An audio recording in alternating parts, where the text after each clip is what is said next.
امام محمد باقر علیہ السلام سے پوچھا گیا، اے وقت امام، وہ کون سا عمل ہے جو روزہ کھولتے وقت اگر کیا جائے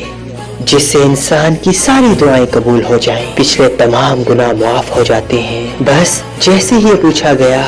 تو نواسۂ رسول امام محمد باقر علیہ السلام نے فرمایا، اے شخص، میں نے اپنے بابا، انہوں نے اپنے بابا اور انہوں نے اللہ کے رسول سے سنا کہ جو انسان روزہ کھولنے سے پہلے ہر اس انسان کو معاف کر دیتا ہے جس نے اس کو تکلیف پہنچائی، اور پھر اللہ کے دربار میں ہم محمد و آل محمد پہ درود بھیج کے اللہ کی تمام نعمتوں کو تسلیم کرتا ہے، اس کا شکر کرتا ہے، اور پھر اپنی دعا اللہ کے دربار میں پیش کر کے کھجور کے ساتھ روزہ تناول کرتا ہے، تو جیسے ہی وہ روزہ کھولتا ہے تو آسمانوں سے فرشتے اس انسان کی طرف پلٹتے ہیں اور اس کی زندگی سے تمام مصیبتوں پریشانیوں کو جو اس کی آنے والی زندگی میں آنے والی ہیں ان سے دور کر دیتے ہیں، اس کی تمام دعاؤں کو اللہ کے دربار میں پہنچا کے قبول کرواتے ہیں، کیونکہ روزہ کھولتے وقت اللہ کی مخلوق کو معاف کرنا، اللہ کے محبوب پہ درود بھیجنا اور اللہ کی نعمتوں کا شکر کر کے روزہ کھولنا تمام دعاؤں کی قبولیت کی ضمانت ہے۔